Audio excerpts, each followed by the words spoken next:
Hey everyone, welcome back.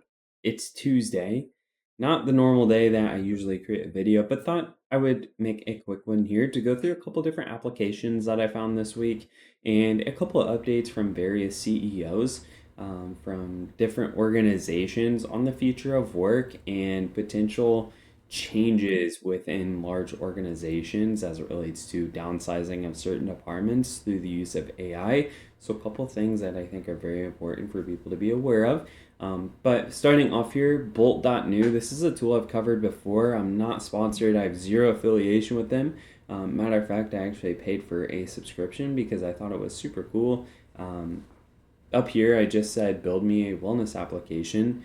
It went through all the different things. It took it about 20 seconds and it made me this pretty high level website here. It is a conversational tool, so if I don't like a certain component, I could type in here and say, hey, add me like a calorie tracker or something like that, or add customer logins, and it would help me connect Supabase, like an app to allow for Google authorization and that sort of thing. And if you're totally new to app building or coding, all of that, again, it's a conversational tool and it will walk you through step by step. I have zero clue on how to build pretty much anything as it relates to coding, although I would like to learn. But this is kind of an easy way to do all that without having to have expert knowledge in certain fields. So it'll walk you through step by step on how to build anything. Again, my prompt was build me a wellness app, and got a pretty high level wellness app that pretty much works as intended here. Again, you can change certain components if you want. It's conversational. I thought we'd cover this again. I thought it was super cool. Next thing here, this is called WebSim. WebSim.ai. You can type in a prompt up here. So I could say, build me an simulator. And it will make you a website from a simple text prompt. I think this is super cool. Of course, we can go back to the homepage and look at kind of what's trending. I'm sure there's some things there that are pretty interesting, but not sure if this really works as intended. But you can say that if you don't like certain aspects of it, what would you like to change? You can. It's a conversational tool, so you can talk with it. Oh, it does actually work. Okay. So GDP growth. As you raise the interest rate, the GDP rate shrinks, which is kind of interesting. And if you raise it too high, oh wait, weird. Okay. Yeah, I don't know. Very interesting on this here. But yeah, you can go here on the homepage and like go to different websites people have made. So Sandbox or Physics Sandbox 2, a lot of the physics stuff is really interesting here. I gotta admit. Not sure if this works as I would have thought, but some things work really well, sometimes they don't. Um, Cell machine, what is this?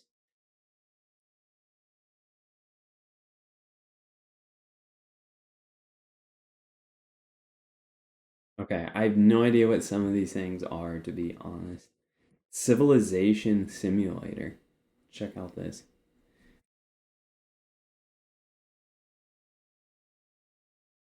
Is it loading? Oh, sorry, I didn't let it load.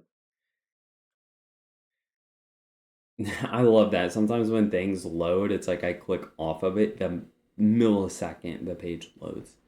Oh my goodness. Okay, so here we are.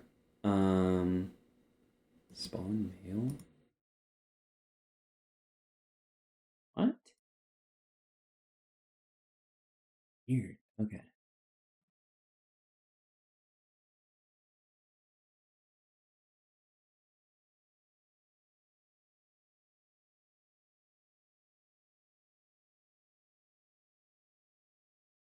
Look at that. That's so cool. Okay. This is kind of neat. I mean, it's not like the craziest thing ever, but we do see the population is growing.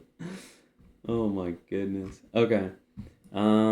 Yeah, that's a civilization simulator with WebSim. So WebSim.ai, It's a tool that's been out for quite some time, but I do think it's really impressive. It does utilize Sonnet 3.5, and you can kind of choose different language models here, including O1 if you really want to build something crazy.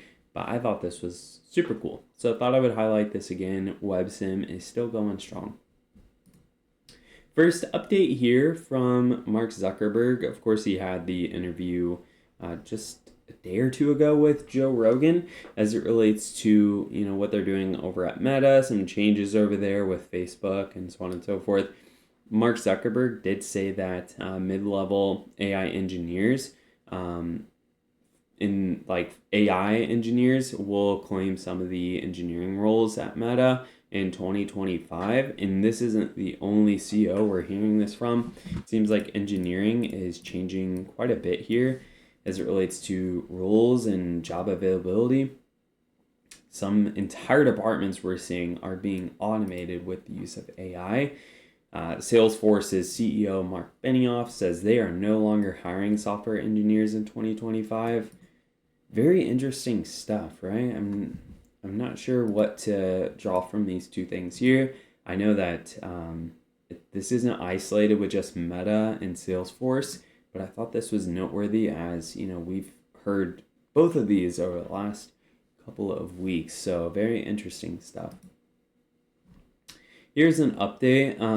This is Brian. He is over on X. He's usually pretty reliable as it comes to predictions of AI tools. He is saying operators standing by, which is the OpenAI agent tool that's said to release. Should be coming out here very soon. I think people are predicting over the next 2-3 weeks we should have the new agents from OpenAI. So super impressive stuff. Here's the SWE benchmark. So as it relates to the engineering stuff here that Meta and Salesforce are talking about, I thought it'd be helpful to kind of cover this really quick. So we see right now at the top is 49% resolved on the engineering benchmark.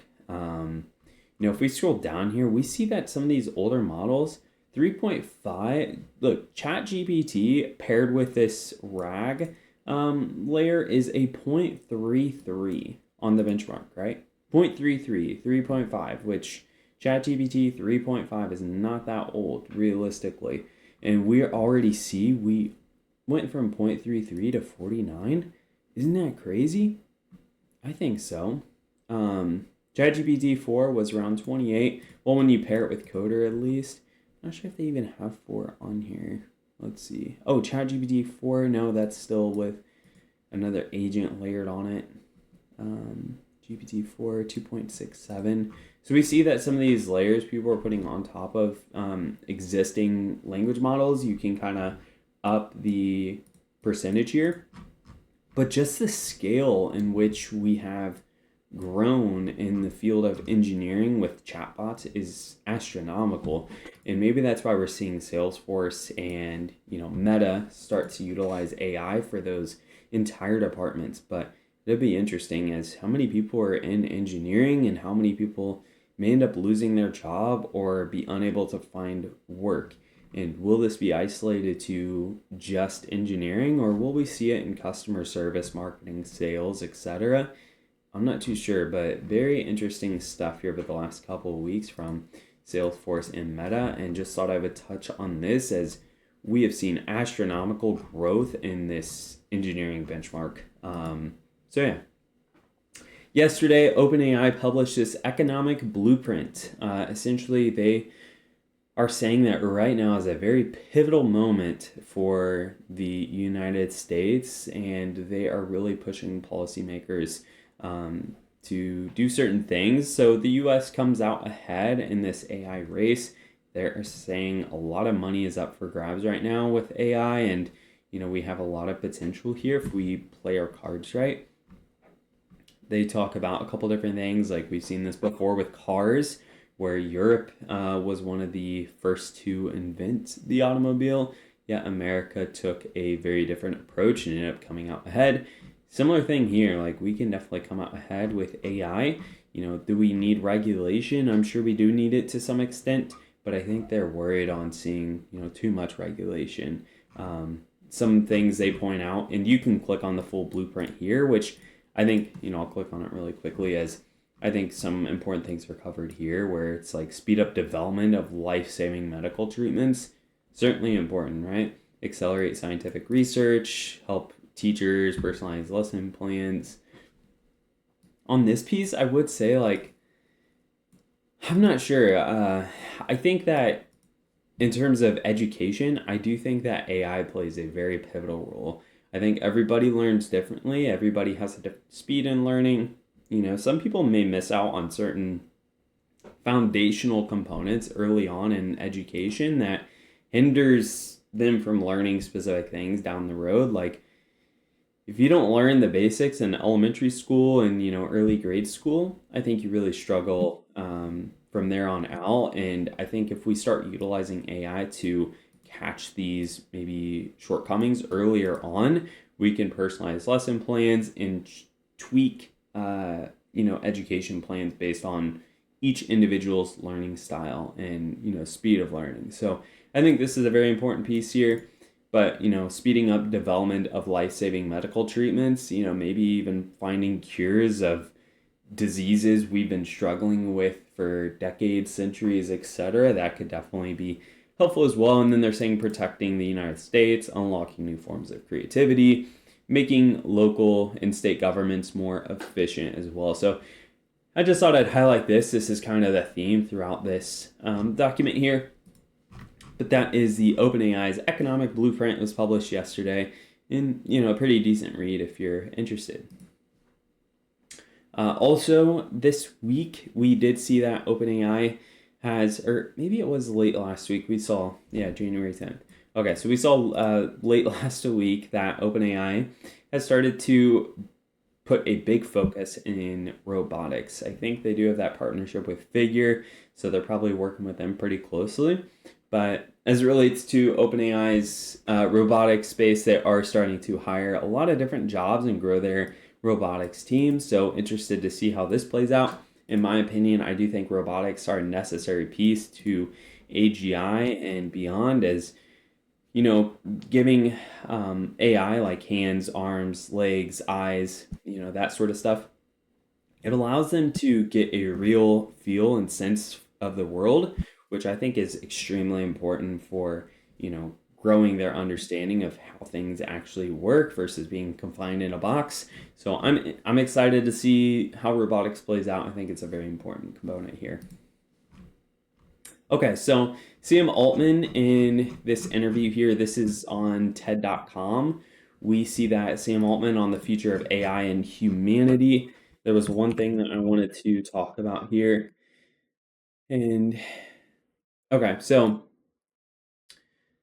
um so Adam Grant, the interviewer, said, "Okay, I think this might be time for a lightning round. This is me in like GPT-4 mode instead of O1 mode, where I just have to like one shot at, as quickly as I can. I'll put the next token. First question is something you've rethought recently on AI or changed your mind about." Sam Altman says, "I think a fast takeoff is more possible than I thought a couple years ago." Adam Grant says, "How fast?" And Sam Altman says, "Feels hard to reason about, but something that's a small number of years rather than a decade." Wow, what do you think is the worst advice people are given on adopting to AI? Sam Altman says, AI is hitting a wall. That's the thing he says people are saying nowadays to give up on AI. AI is hitting a wall, which I think is the laziest effing way to try not to think about it and just, put it out of sight, out of mind. I agree with this. I think a lot of people are downplaying how fast AI is moving, saying we've hit a wall, we're running out of data. We're kind of coming up with solutions to all these different problems, even in energy, at a faster rate than we ever thought possible. And, I'm not sure if a wall even exists. As we took a look at the SWE benchmark, things are accelerating at a very fast pace here. But that's everything I have for this week. Actually, not this week, but for the midweek update, I'll be back on Friday with a full coverage on everything that we've gotten this week, whether it be tools, updates, news, etc. So come back and we'll see you back here on Friday. Nonetheless, y'all have a great rest of your week. We'll see you soon. Bye bye.